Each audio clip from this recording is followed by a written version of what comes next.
स्वागत है आप सबका हमारे चैनल में। चैनल का नाम है मेरी किताबें। पुस्तक संपन्नता के छिपे हुए रहस्य, जिसके लेखक हैं नेपोलियन हिल। प्रस्तुत है पुस्तक का अगला भाग। आदत की शक्ति को आम आदमी पहचानता तो है, लेकिन वह सिर्फ इसके सकारात्मक पहलू को ही पहचानता है। कहा जाता है कि सभी लोग आदत के गुलाम हैं और आदत एक रस्सी है।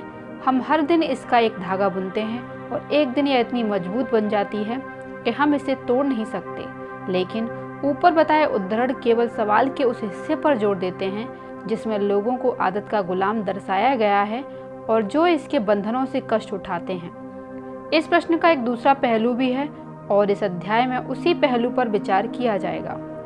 यदि यह सच है कि आदत एक क्रूर तानाशाह है और लोगों को उनकी इच्छा व रुचि के खिलाफ शासित और विवश करती है, और यह कई मामलों में सच है, तो सोचने वाले मन में यह सवाल स्वाभाविक रूप से उठता है कि क्या इस प्रबल शक्ति का उपयोग और नियंत्रण मानवता की सेवा में नहीं किया जा सकता, जिस तरह प्रकृति की दूसरी शक्तियों का किया गया है।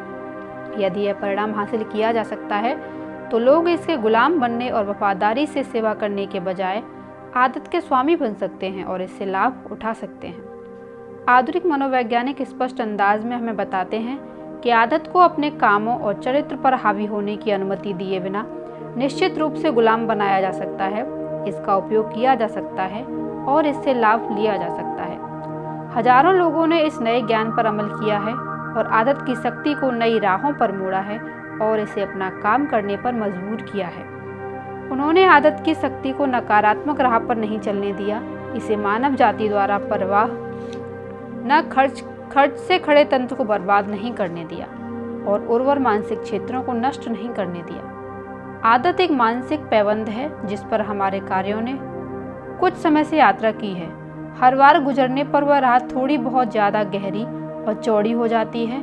अगर आप किसी खेत या जंगल में जाते हैं तो आप स्वाभाविक रूप से कम चले गए मार्ग के बजाय सबसे साफ दिखने वाले मार्ग को चुनेंगे और खेत या जंगल में नई राह बनाना ज़्यादा पसंद नहीं करेंगे। मानसिक कार्य की लीक भी बिल्कुल ऐसी ही है। इसका मतलब है न्यूनतम प्रतिरोध की लीक पर चलना, सबसे अच्छी तरह चले गए मार्ग पर चलना। आदतें दोहराव से बनती हैं और वे एक स्वाभाविक नियम के अनुरूप बनती हैं जो सारी सजीव चीज़ों में दिखाई देता है और कुछ तो कहेंगे कि निर्जीव चीज़ों में भी दिखाई देता है। निर्जीव चीज़ों के उदाहरण के रूप में यह बताया गया है कि जिस कागज को एक बार एक निश्चित तरीके से मोड़ा गया है वह हर बार उसी तरह से मुड़ेगा।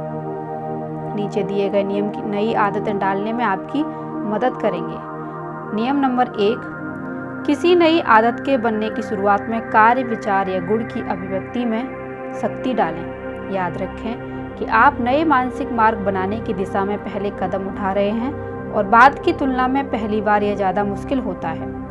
शुरुआत में मार्ग को जितना स्पष्ट और गहरा बना सकते हो बना दें ताकि आप इसे अगली बार तुरंत देख सकें जब भी आप इस पर यात्रा करना चाहें। नंबर 2, अपना ध्यान दृढ़ता से अपने नए मार्ग पर केंद्रित रखें और अपनी निगाहों तथा विचारों को पुराने मार्गों से दूर रखें, वरना आप में उन पर चलने की प्रवृत्ति हो सकती है। पुराने मार्गों के बारे में सब कुछ भूल जाएं और केवल उस नए मार्ग की परवाह करें जिसे आप बना रहे हैं। नंबर 3, ज़्यादा से ज़्यादा बार अपने नवनिर्मित मार्ग पर यात्रा करने की कोशिश करें। अवसरों के उत्पन्न होने का इंतजार ना करें, बल्कि अवसर खुद बनाएं। आप जितनी ज़्यादा बार नए मार्ग पर चलते हैं उतनी ही जल्दी यह पुराना आसानी से यात्रा करने वाला मार्ग बन जाएगा। नंबर 4, ज़्यादा पुराने, ज़्यादा आसान मार्गों पर यात्रा करने के प्रलोभन का प्रतिरोध करें जिनका इस्तेमाल आप अतीत में कर रहे थे। जब भी आप किसी प्रलोभन का प्रतिरोध करते हैं हर बार आप उतने ही ज़्यादा शक्तिशाली बन जाते हैं और आपके लिए अगली बार ऐसा करना ज़्यादा आसान होगा। लेकिन जब भी आप प्रलोभन के सामने घुटने टेक देते हैं तो दोबारा घुटने टेकने ज़्यादा आसान बन जाता है और प्रतिरोध करना अगली बार मुश्किल हो जाता है। शुरुआत में आपको जूझना होगा और यह अत्यंत महत्वपूर्ण समय है। अपने संकल्प, लगन और इच्छा शक्ति को अभी शुरुआत में ही साबित कर दें। जैसा सिलाई मशीनों या दूसरे नाजुक यंत्रों का इस्तेमाल करने वाले सभी लोग जानते हैं, जैसी कोई मशीन एक बार शुरू होती है वैसे ही यह आगे भी चलेगी। यही नियम वाद्य यंत्रों के संदर्भ में भी देखा जाता है। कपड़े या ग्लव इस्तेमाल कर रहे व्यक्ति के अनुसार सलवटें बना लेते हैं और एक बार बनने के बाद ये हमेशा कायम रहेंगी, चाहे उन पर कितनी ही बार प्रेस कर ली जाए। नदियाँ जमीन में अपना मार्ग बनाती हैं और उसके बाद आदतन उसी दिशा में बहती हैं। यह नियम हर जगह कार्यरत है। नंबर 5, वह सुनिश्चित कर लें कि आपने सही मार्ग का नक्शा बना लिया है। इसी तरह योजना बना लें और देखें कि यह मार्ग आपको कहाँ ले जाएगा। फिर डर या शंका के बिना आगे बढ़ जाएं। अपना हाथ हल पर रख दें और पीछे मुड़कर ना देखें। अपना लक्ष्य चुन लें, फिर सीधे वहां तक पहुंचने वाला एक अच्छा, गहरा, चौड़ा मानसिक मार्ग बनाएं। ऊपर बताए गए उदाहरण आदत के बारे में आपके विचार बनाने में सहायता करेंगे। वे नए मानसिक मार्ग, नई मानसिक सलवटें बनाने में भी आपकी सहायता करेंगे। यह बात हमेशा याद रखें, पुरानी आदतों को हटाने का सर्वश्रेष्ठ और संभवतः अकेला तरीका यह है कि उनकी विपरीत नई आदतें डाली जाएं और अवांछित आदतों की जगह पर वांछित आदतें रखी जाएं।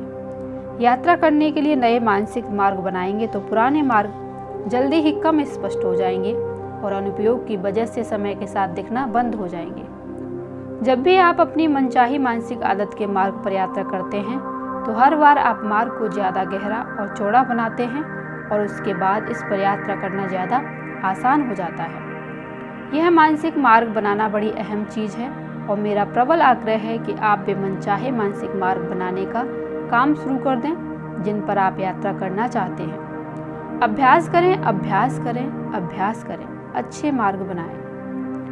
आदत और आत्म सुझाव में एक करीबी समानता है।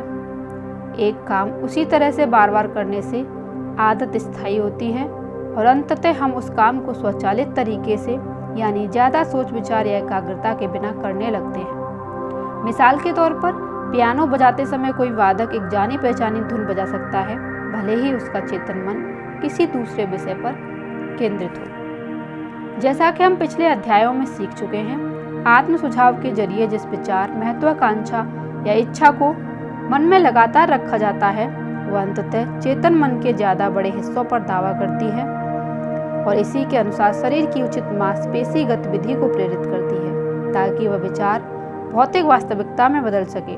इसीलिए आत्म सुझाव पहला सिद्धांत है जिसके इस्तेमाल से हम आदतें बना सकते हैं। हम आत्म सुझाव के सिद्धांत के जरिए आदत बनाते हैं और हम इसी सिद्धांत के जरिए आदतों को मिटाते भी हैं। किसी आदत को बनाने या मिटाने के लिए आपको तो बस लगन से आत्म सुझाव के सिद्धांत का इस्तेमाल करना है।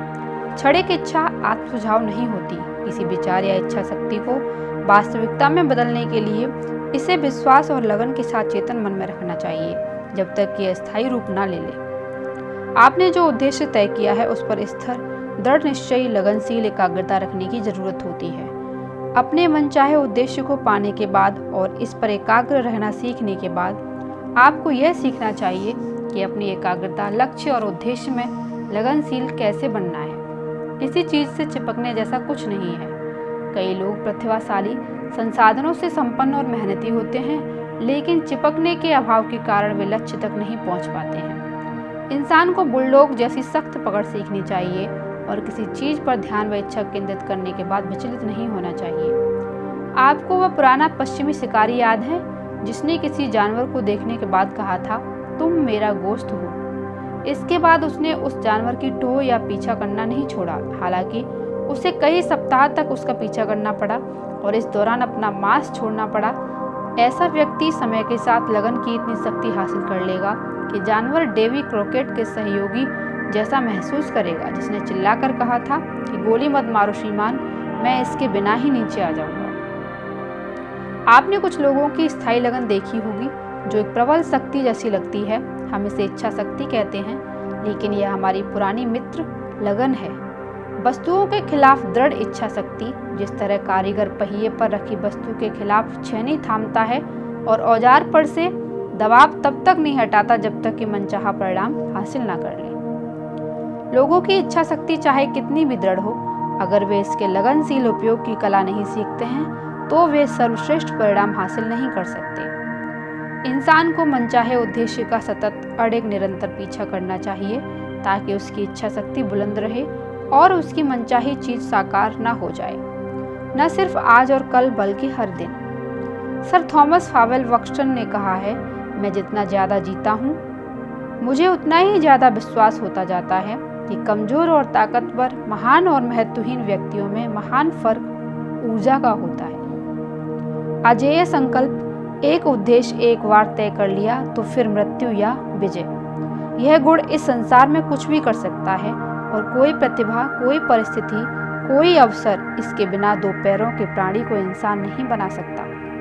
डोनाल्ड जी मिचेल ने कहा था, संकल्प इंसान को प्रकट करता है, छोटा संकल्प नहीं, अधूरे संकल्प नहीं, भटकते उद्देश्य नहीं, बल्कि वह प्रबल और अथक इच्छा शक्ति जो मुश्किल और खतरों को रौंद देती है। जिस तरह कोई लड़का जाड़े में पाले भरी जमीन पर चलता है, जो हासिल ना हो सकने वाली चीज की और गर्वीली शक्ति से उसकी निगाह और मस्तिष्क को प्रज्वलित करती है, इच्छा शक्ति से ही इंसान दिग्गज बनता है। डिज़रायली ने कहा था, लंबे मनन के बाद मैं इस विश्वास पर पहुंचा हूं कि निश्चित उद्देश्य वाला इंसान अपने लक्ष्य को हासिल कर लेता है और कोई भी चीज उस इच्छा शक्ति का प्रतिरोध नहीं कर सकती जो इसके साकार होने पर अपना अस्तित्व दांव पर लगा दे।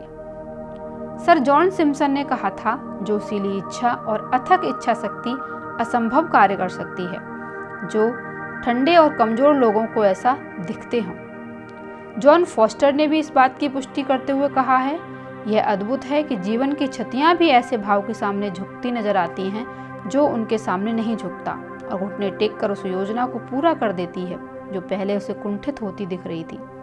जब एक दृढ़ निर्णायक भाव को पहचाना जाता है, यह देखना अद्भुत है कि ऐसे जज्बे के लिए किस तरह जगह साफ हो जाती है और स्थान व स्वतंत्रता मिल जाती है। अब्राहम लिंकन ने जनरल ग्रांट के बारे में कहा था, उनका बेहतरीन गुण उद्देश्य की भावहीन लगन है। वे आसानी से रोमांचित नहीं होते हैं और उनकी पकड़ बुलडॉग जैसी है। जब वे अपने दांत गड़ा देते हैं तो कोई चीज उन्हें नहीं हटा पाती। अब आप आपत्ति कर सकते हैं कि ऊपर बताए उद्धरण लगन के बजाय इच्छा शक्ति के बारे में है, लेकिन विचार करने पर आप देख लेंगे कि वे लगनशील इच्छा शक्ति के बारे में है। आप यह भी समझ लेंगे कि लगन के बिना इच्छा शक्ति इनमें से कोई चीज हासिल नहीं कर सकती जिनका दावा किया गया है। इच्छा शक्ति कठोर छेनी है, लेकिन लगन वह कार्यप्रणाली है जो छेनी को उसकी जगह पर रखती है और उसे उस वस्तु पर दृढ़ता से दबाती है जिसे आकार दिया जाना है, और इसे फिसलने से रोकती है या दबाव को कम नहीं होने देती है। इन महान विद्वानों के ऊपर बताए उद्धरण पढ़ते समय आपको महसूस होगा कि आपके होठ कस रहे हैं और आपका जबड़ा तन रहा है, जो लगनशील दृढ़ इच्छा शक्ति की बाहरी निशानियां हैं। यदि आप में लगन की कमी है तो आपको चीज़ों से चिपकने की आदत डालने के लिए खुद को प्रशिक्षित करना चाहिए। यह अभ्यास मन में एक नई आदत स्थापित कर देगा, मस्तिष्क में उचित कोशिकाएं भी विकसित कर देगा और इस तरह आपको मनचाहे गुण स्थायी रूप से दे देगा जिन्हें आप विकसित करना चाहते हैं। अपने मन को अपने दैनिक कामों, अध्ययनों, पेशे या शौकों पर केंद्रित कर लें और फिर एकाग्रता से उन पर दृढ़तापूर्वक ध्यान केंद्रित रखें जब तक कि आप भटकने या भटकाव वाले प्रभावों को प्रतिरोध करने की आदत नहीं डाल लें। यह सब अभ्यास और आदत का मामला है। अपने मन में छेनी का चित्र रखें जो उस वस्तु पर दृढ़ता से टिकी हुई है जिसे यह आकार दे रही है। इससे आपको बहुत मदद मिलेगी और इस अध्याय को बार बार पढ़ें, लगभग हर दिन, जब तक कि आपका मन विचार ग्रहण न कर ले और इसे आत्मसात न कर ले। ऐसा करके आप लगन की इच्छा उत्पन्न कर लेंगे और बाकी सब स्वाभाविक रूप से अपने आप हो जाएगा, जैसे फल पेड़ पर लगे फूलों का अनुसरण करता है। लगन की तुलना पानी की बूंद से की जा सकती है जो सबसे कठोर पत्थर को भी थका देती है। जब आपके जीवन के काम का अंतिम अध्याय लिखा जाएगा तो आप पाएंगे कि आपकी लगन या इसकी कमी ने आपको असफलता या सफलता में काफी अहम भूमिका निभाई है। लाखों मामलों में लोगों की प्रतिभाओं की तुलना से यह सच सामने आता है कि किसी मनचाहे उद्देश्य को हासिल करने की उनकी योग्यता में कोई उल्लेखनीय फर्क नहीं होता। एक के पास भी दूसरे जितनी शिक्षा होती है, एक के पास भी दूसरे जितनी ही सुसुप्त योग्यता होती है। वे अपने लक्ष्य तक पहुंचने के समान अवसरों के साथ संसार में आते हैं, लेकिन इसके बावजूद एक इंसान सफल होता है जबकि दूसरा असफल होता है। सटीक विश्लेषण दिखाएगा कि पहला इंसान लगन की वजह से सफल हुआ, जबकि दूसरा इसलिए असफल हुआ क्योंकि उसमें लगन का अभाव था। लगन, आत्म सुझाव और आदत 3 शब्द हैं जिनका अर्थ कोई भी नजरअंदाज नहीं कर सकता। लगन वह मजबूत रस्सी है जो आत्म सुझाव और आदत को इकट्ठे बांधती है जब तक कि वे मिलकर एक नहीं हो जाते और स्थायी वास्तविकता नहीं बन जाती है। प्रथम विश्व युद्ध में जर्मन प्रचार का मुख्य सामरिक मूल्य इस तथ्य में निहित था कि इसने अपने विरोधियों का जज्बा तोड़ दिया। दूसरे शब्दों में, इसने इनकी लगन को तोड़ दिया। प्रसिया के जिस व्यक्ति को इन पाठों के लेखक को नष्ट करने और उसके शैक्षणिक काम को महत्वहीन बनाने के लिए भेजा गया था, उसने उसके जज्बे को तोड़कर लगन को नष्ट करने के सिद्धांत का बृहद उपयोग किया। कैंसर के प्रशिक्षित प्रतिनिधि ने मौन रहकर और सूक्ष्म रूप से लेखक के मित्रों और कारोबारी सहयोगियों को उसके खिलाफ कर दिया। वह बहुत अच्छी तरह से लगन की शक्ति नष्ट करने की आवश्यकता को समझता था। मनोबल को चूर करना और अपनी राह में खड़े लोगों की लगन को तोड़ना जर्मन प्रचारक के काम का शक्तिशाली घटक था। किसी सेना के मनोबल, दूसरे शब्दों में लगन को नष्ट करना, भारी मूल्य की सामरिक महत्व की चीज है। किसी सेना का मनोबल नष्ट कर दोगे तो इसका मतलब है कि आपने उस सेना को हरा दिया है। यही नियम लोगों के समूह या अगले व्यक्ति पर समान रूप से लागू होता है। हम पूर्ण आत्मविश्वास के जरिए ही लगन विकसित कर सकते हैं। इसलिए हमने आत्मविश्वास के महत्व पर इतना ज़्यादा जोर दिया है और इसीलिए हमने ये सिफारिश की है कि वह सबक व्यवहारिक मनोविज्ञान का सबसे अहम सबक है। वह सबक एक केंद्रीय विचार के इर्द गिर्द बना है जो आपको सटीकता से दिखाता है कि आप अपने पास मौजूद निहित योग्यता का इस्तेमाल कैसे करें और इसके साथ ही असीमित में अपनी आस्था का इस्तेमाल कैसे करें। उस पाठ पर लौटें और उस पर मनन करें। उन आसान पंक्तियों के पीछे आप उपलब्धि का रहस्य पाएंगे। वहाँ आप अदम्य इच्छा शक्ति के रहस्यों की कुंजी पाएंगे। सारी तकनीकी बातें छोड़ दें तो आप उस सबक में सूक्ष्म कुछ पाएंगे जो आपके मस्तिष्क को जीवंत कर देगा और आपके पूरे शरीर में वो प्रदीप्त चमक भर देगा, वह चीज जिसकी वजह से आप बाहर निकलकर कुछ करना चाहते हैं। कोई शिक्षक आपकी सबसे बड़ी सेवा यह कर सकता है कि वो आपके मस्तिष्क के भीतर सोए हुए उस जीनियस को जगा दे और इसे कोई महत्वपूर्ण उपक्रम हासिल करने की महत्वाकांक्षा से प्रेरित कर दे। शिक्षा या स्कूल आपके दिमाग में जो रखता है उससे आपको लाभ नहीं होगा। लाभ तो उससे होगा जो आपके भीतर जागृत किया जाता है और जिसे काम पर लगाया जाता है। आपकी लगन अंततः उस अनिवार्य किसी चीज को जागृत कर देगी, चाहे यह जो भी हो। एक बार जब वह जागृत हो जाती है तो आप अपने सामने की तमाम बाधाओं को हटा देंगे और तेजी से अपने मनचाहे लक्ष्य तक सवारी करेंगे।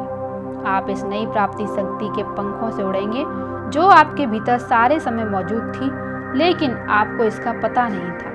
और जब आप एक बार इस प्रबल शक्ति का पता लगा लेते हैं तो आपके मस्तिष्क में मौजूद है, तो पृथ्वी का कोई व्यक्ति दोबारा आप पर हावी नहीं हो सकता, पुट्ठी की तरह आपका इस्तेमाल नहीं कर सकता। तब आपको अपनी जबरदस्त मानसिक शक्ति का पता लगेगा। जिस तरह घोड़े को दौड़ते समय अपनी श्रेष्ठ शारीरिक शक्ति का पता चलता है, इसके बाद आप पृथ्वी के किसी इंसान को अपनी लगाम नहीं थामने देंगे या अपनी पीठ पर सवार नहीं होने देंगे। यदि आप इस सबक में बताई योजना पर चलते हैं तो आप निश्चित रूप से इस महान शक्ति को हासिल कर लेंगे। तब आपको खुद की ओर आना होगा। आप वह सच्चा सिद्धांत खोज लेंगे जिसके जरिए मानव जाति क्रमशः युगों युगों से विकास की निचली पशु अवस्थाओं से ऊपर उठी है। इस ऑडियो में इतना ही। मिलती हूँ अगली ऑडियो में पुस्तक के अगले भाग के साथ। तब तक के लिए धन्यवाद। आपका दिन शुभ हो।